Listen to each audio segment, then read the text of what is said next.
उल्लू गुरु गधा चेला। एक गांव के धोबी के घर में एक गधा पला हुआ था। एक दिन वो गधा रात्रि में खुल गया। घर से वो निकला और घास चरते चरते जंगल की ओर चला गया।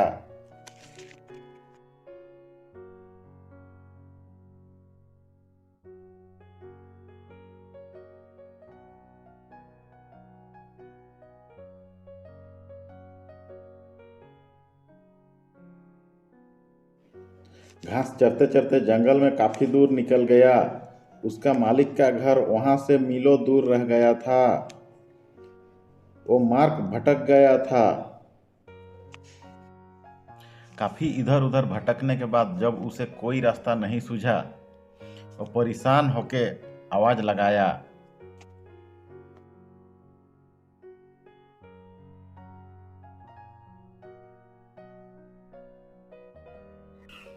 ये भैया, कोई मेरे घर का रास्ता बताए, मैं रास्ता भूल गया हूँ। गधा का बात सुनकर उल्लू सामने पेड़ पर आ गया।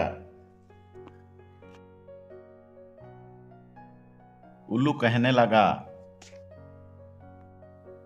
अरे तू कौन है रे? गधा बोला, भैया मैं गधा हूँ, मैं रास्ता भटक गया हूँ, मुझे गांव जाने की रास्ता नहीं मिल रहा है। तुम कौन हो भैया? क्या तुम मुझे मेरे गांव जाने वाले रास्ता बता सकते हो? उल्लू देखा गधा रास्ता भूल गया है, क्यों ना इसका कुछ फायदा उठाया जाए।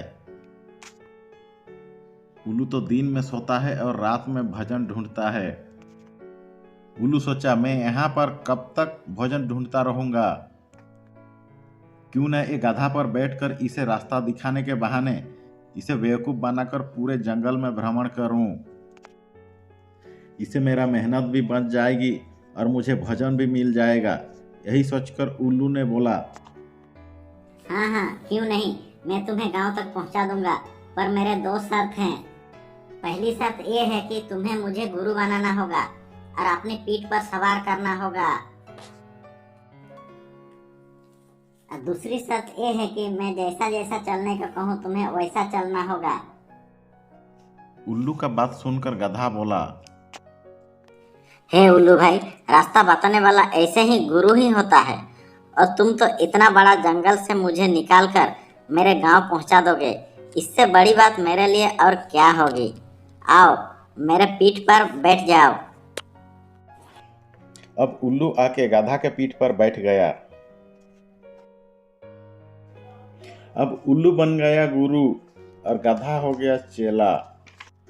उल्लू बोला, मैं जिधर चोंच मारूंगा उधर चलना। गधा बोला, ठीक है गुरुजी। इस प्रकार गधा उल्लू को बैठाकर जंगल में घूमने लगा। उल्लू कभी बाएं कभी दाएं, कभी तेज कभी धीमा चलने को कहता। गधा भी उल्लू के कहना अनुसार ही चल रहा था। चलते चलते रास्ते में उसे अपना शिकार मिल जाता तो उसे झपट लेता और गधे के पीठ पर बैठकर आराम से खाने लगता।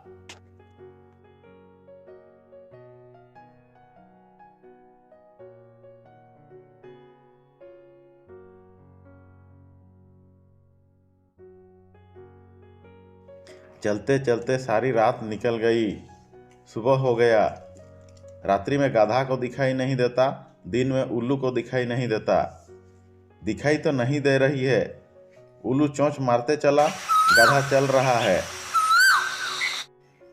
चलते चलते दिन का दोपहर हो गया तो गधा बोला, गुरुजी इतना अत्याचार मत कीजिए, चलते चलते रात निकल गया, अब दिन भी जा चुका है, लग रहा है आपको दिखाई नहीं दे रहा है।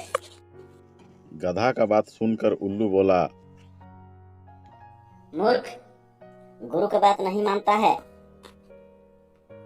शराब दे दूंगा, भस्म हो जाएगा। उल्लू का चोंच मारने पर गधा कभी कांटा झाड़ी में चला जा रहा है तो कभी सरोवर में घुस के जाना पड़ रहा है। बेचारा गधा परेशान है। गधा सोचा, आज जैसे तैसे एक गुरु से छुटकारा मिल जाए और लौट के नहीं आऊंगा। चलते चलते गधा नदी के किनारे पहुंचा और खड़ा हो गया। उल्लू चोंच मारा तो गधा खड़ा है। उल्लू बोला, गुरु का बात नहीं मानता। गधा घाई में कूद गया। अब तो गधा और उल्लू उस नदी में गिर पड़े। उल्लू चीखता हुआ बोला, धूल, तुझे ठीक से चलना भी नहीं आता, कहाँ लाकर पटक दिया। गुरुजी, मैं तो आपके वचन से बंधा था। आगे गहरी घाई थी और आपने आगे बढ़ने को कह दिया। हम दोनों इस गहरी घाई से नदी में गिर पड़े। अब हमें इस घाई से कौन निकालेगा। उल्लू बोला, तुम पूरे गधे के गधे ही हो। जब सामने घाई थी तो उसमें क्यों कूदा। गधा बोला, क्षमा करना, जिसका गुरु उल्लू हो उसे खाई में गिरना ही गिरना है। बेचारा गधा अपने आप को कोसने लगा कि मैं इस उल्लू से क्यों रास्ता पूछा। एक तो इसने पूरे रात को घुमाया, ऊपर से इस खाई में गिरा दिया। गधा नदी से निकलकर अपने मालिक का घर चला गया। दोस्तों, इस स्टोरी से हमें ये सीख मिलती है, कभी भी किसी को गुरु बनाने से पहले उसे छानबीन करके जांच परख के गुरु बनाना चाहिए। वो गुरु बनने के योग्य है कि नहीं है। सच्चा गुरु वो है जो कि शिष्य को सही राह दिखाए। दोस्तों, स्टोरी अगर पसंद आए तो लाइक, शेयर और सब्सक्राइब जरूर कर दीजिएगा। मिलते हैं और एक नए मज़ेदार स्टोरी में। तब तक के लिए गुड बाय।